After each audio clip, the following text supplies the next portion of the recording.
Aditya Degree Colleges, leading companies low 10,000 plus placements with 13.5 lakhs highest package.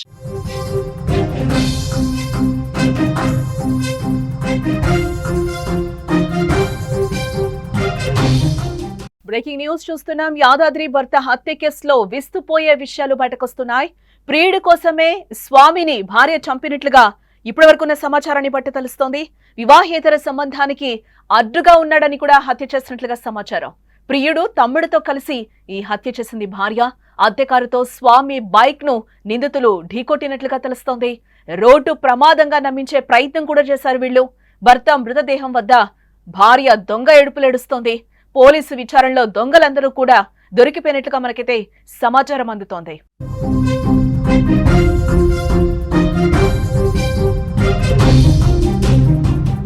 భర్తలను చంపేందుకు భార్యలు వేస్తున్న ప్లాన్లు ఇప్పటి వరకు సినిమాలు కూడా కనిపించుండవు. అలాంటి స్కెచ్లతో లేపేస్తున్నారు. పెళ్లి తర్వాత పరాయి మగాడిపై పుట్టిన ప్రేమ కోసం 3 ముళ్లు వేసిన మొగుణ్ణి హతం చేస్తున్నారు.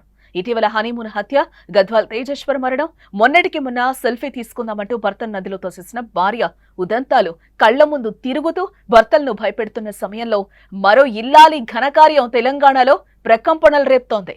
యాదాద్రిలో భర్త హత్య కేసులో బయటకొస్తున్న నిజాలకు కళ్లు బైర్లు గమ్ముతున్నాయి. వివాహేతర సంబంధానికి అడ్డుగా ఉన్నాడని భర్తను పక్కా స్కెచ్ తో లేపేసింది. ఆమె వేసిన ప్లాన్ చూస్తే అందరూ షాక్ అవ్వాల్సిందే.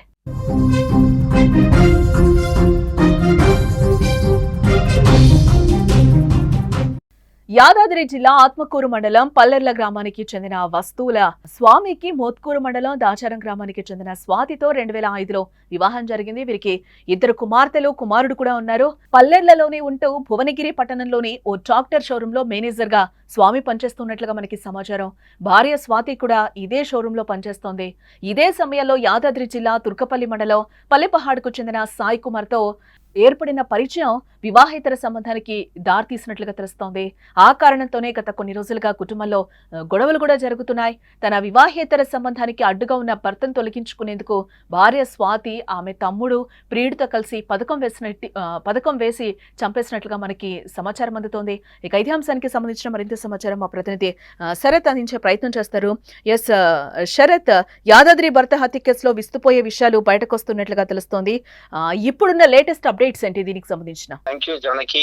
ఇది ఒక పెద్ద బిగ్ ట్విస్ట్ అని చెప్పవచ్చు. ఎందుకంటే ఉదయం చూసాము, నిజంగానే రోడ్డు ప్రమాదం జరిగి స్వామి మృత్యుందని చెప్పి చిత్రీకరించే ప్రయత్నం జరిగింది. కానీ నిజంగా ఇది తన ప్రియుడు తన తమ్ముడితో కలిసి పథకం పండింది. ఎందుకంటే సినీ పక్కీలో ఈ ఘటన అయితే జరిగిందని చెప్పవచ్చు. నిజంగా విస్తుపోయేటువంటి వాస్తవాలు బయటకు వచ్చాయి. ఎందుకంటే స్వాతి చేసేటువంటి పని మాత్రము చాలా మంది అయితే తీవ్రంగా విమర్శిస్తున్నారు. ఎందుకంటే భర్తని ఇంత కిరాతకంగా చంపాలని చెప్పి చూసినటువంటి ప్రయత్నం అయితే చాలా మంది విభేదం చెప్పవచ్చు.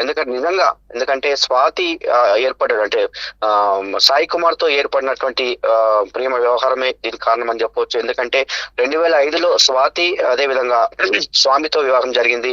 అయినప్పటికీ స్వాతికి ఏర్పడినటువంటి ప్రేమయంతో సాయి కుమార్ తో మంచిగా ఉంటుంది. దీని సమయంలో ఇంట్లో గొడవలు జరుగుతున్నాయి. గొడవలు జరిగినటువంటి సందర్భంలో ఎటుబెట్టి భర్తను హతమార్చాలనే ఉద్దేశంతో సినీ పక్కీలో తన తమ్ముడు, సొంత తమ్ముడైనటువంటి మహేష్ తో ఒక ప్లాన్ రూపొందించింది.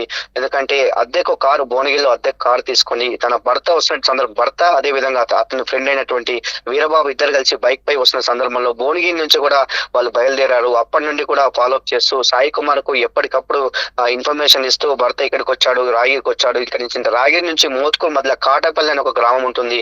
ఆ కాటేపల్లి బ్రిడ్జ్ దాటగానే వేగంగా ఆ కారు వెనక నుంచి వచ్చి అతన్ని ఢీకొని 50 మీటర్ల వరకు దూసుకెళ్లినటువంటి పరిస్థితి. అతను చనిపోయాడా లేదా అని చూసి కూడా మరొకసారి అతని పైన వెక్కించారని చెప్తున్నారు. నిజంగా ఈ ఘటన మాత్రం చాలా బాధ కలిగిస్తుంది నిజంగా. ఎందుకంటే మనం ఎన్నో చూస్తున్నాం ఇలాంటి సంఘటనలు. వివాహేతర సంబంధాల వల్ల పిల్లలు ఆగమైనటువంటి పరిస్థితి. ఎందుకంటే 2 కూతుర్లు, 1 బాబు ఉన్నటువంటి పరిస్థితుల్లో 2005లో వివాహమైనటువంటి స్వాతికి నిజంగా ఇలాంటి చర్య చేయడం అయితే చాలా ఎందుకంటే కుటుంబంలో మాత్రం అంటే వాళ్ళ పిల్లలు మనం చూస్తే మాత్రం బాధ కలిగిన విషయం అని చెప్పవచ్చు. మరి ఎందుకు ఇలాంటి నిర్ణయం తీసుకుంటున్నారు? ఇంత పెద్దగా హత్య చేయాల్సిన అవసరం ఏమొచ్చింది స్వాతికి అని చెప్పి కూడా అడుగుతున్నారు. ఎందుకంటే ఎందుకంటే ఉదయం మనం అనుకున్నాం నిజంగానే రోడ్డు ప్రమాదం జరిగింది, రోడ్డు ప్రమాదంలో అక్కడ చనిపోయిందని చెప్పి అనుకున్నాము. మొన్న రాత్రి జరిగింది, నిన్న అంత్యక్రియలు కూడా జరిగింది. కానీ అక్కడ ఉన్నటువంటి వాళ్ళ బాబాయికి అదే విధంగా వాళ్ళ తమ్మునికి కొంచెం డౌట్ గా రావడం, అక్కడికి సంఘటన స్థలానికి వెళ్ళి చూసినప్పుడు బైక్ ఒక దగ్గర, కారు ఒక దగ్గర ఉన్నప్పుడు కొంచెం డౌట్ గా ఉందని చెప్పి పోలీస్ స్టేషన్ లో కంప్లైంట్ చేశారు. పోలీస్ స్టేషన్ కంప్లైంట్ చేసినప్పుడు దాన్ని విచారణ చేపట్టారు స్థానిక ఎస్ఐ, అదేవిధంగా సిఐ, ఏసీబీ లెవెల్లో కంప్లైంట్. అంటే శరత్, అంటే మృతుడు భర్త కుటుంబ సభ్యులు ఈ ఇష్యూకి సంబంధించి వాళ్ళు ఏమంటున్నారంటే గతంలో కూడా వీళ్ళిద్దరికి గతం నుంచి కూడా గొడవలు జరుగుతున్నాయని చెప్పి కూడా మీరు చెప్తున్న సందర్భంలో వాళ్ళు అసలు ఏమంటున్నారు? అలాగే భర్త భార్య అయితే ఈ ఇష్యూని చేయించింది, ఈ చర్యకు పాల్పడిన నేపథ్యంలో వాళ్ళు ఏమంటున్నారు? వాళ్ళ పేరెంట్స్ ఏమంటున్నారు? అసలు వాళ్ళ పేరెంట్స్ ఏమంటున్నారంటే మన స్వామి అంటే స్వామికే వివాహేతర సంబంధం ఉంది, స్వామికే చెడు అలవాట్లు అని చెప్పి వాళ్ళ వైపు నుంచి ఒక వైపు వాళ్ళు మాట్లాడుతున్నారు. కానీ స్వామి పేరెంట్స్, అదే విధంగా స్వామి వాళ్ళకి సంబంధించినటువంటి బాబాయ్ కానీ వాళ్ళందరూ ఏమంటున్నారంటే స్వాతికే అక్రమ సంబంధం ఉంది కాబట్టి ఇంట్లో గొడవలు నడుస్తున్నాయి, కాబట్టి ఈ గొడవల్లో అతను అంటే స్వామిని హతమార్చని ఉద్దేశంతోనే సాయి కుమార్ తో పథకం పండిందని చెప్పి వీళ్ళు చెప్తున్నారు. లేదు స్వామియే వివాహేతర సంబంధం ఉంది, స్వామి కూడా చెడు అలవాట్లు ఉన్నాయి, వివాహేతర సంబంధం చెప్పి వాళ్ళు ఒకవైపు వారు. ఏది ఏమంటే దర్యాప్తులో మాత్రము సాయి కుమారు అదే విధంగా మహేష్ తో కలిపి భర్తను మాత్రము హతమార్చేందుకు ప్రయత్నం చేసి ఈ విధంగా అతనైతే చంపేయడం జరిగిందని చెప్పవచ్చు. అంటే పోలీసులు ఏమంటున్నారు? పోలీసులు ఎప్పుడైతే మాకు కంప్లైంట్ ఇచ్చారో వాళ్ళు అనుమానాస్పదంగా ఉందని చెప్పి కంప్లైంట్ ఇచ్చారు. ఎందుకంటే యాక్సిడెంట్ అని మేము కూడా అనుకున్నాం. ఒకసారి దర్యాప్తు ప్రారంభించాము. ఎవరైతే ఇప్పుడు సుపారి గ్యాంగ్ లో ఎవరు డ్రైవింగ్ ఓవర్ చేస్తున్నారో వాళ్ళందరినీ, అంటే ఆ గ్యాంగ్ లో ఉన్నటువంటి వారిని ప్రశ్నలు అడిగినప్పుడు సమాధానం సరిగా లేనటువంటి సమయంలో భయపడుతూ సమాధానం చెప్పారు.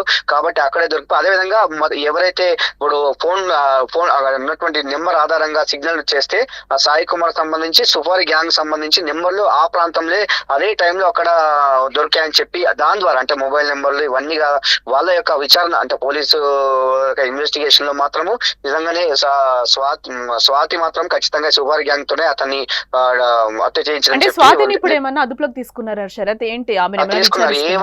ఏ1 గా భార్య ఉంది, A2 గా మహేష్ ఉంది, ఇంకా సాయి కుమార్ ను ఇంకా వీరిపైన ఇంకా తీసుకోవడం చెప్పి A1 A2 గా మాత్రం 2 కేసు అయితే నమోదైంది. A1 గా భార్యను ఆల్రెడీ కేసు నమోదు చేశారు. A2 గా మహేష్ వాళ్ళ సొంత తమ్ముడు మహేష్ ను A2 గా నమోదు చేశారు కేసు.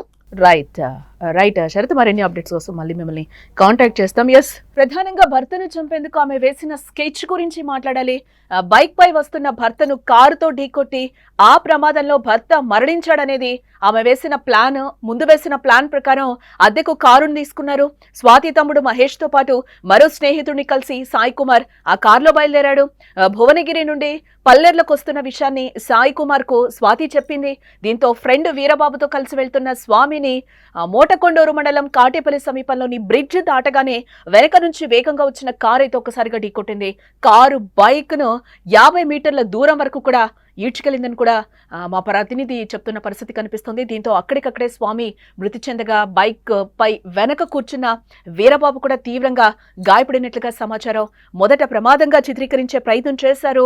అయ్యో నన్ను వదిలి వెళ్ళిపోయాడే అని దొంగ ఏడుపులు కూడా ఏడ్చింది స్వాతి. కానీ స్థానికులు, కుటుంబ సభ్యులు అనుమానించి పోలీసులకైతే వారు ఫిర్యాదు చేయడంతో అసలు విషయం బయటకు వచ్చింది అని కూడా చెప్తున్నారు.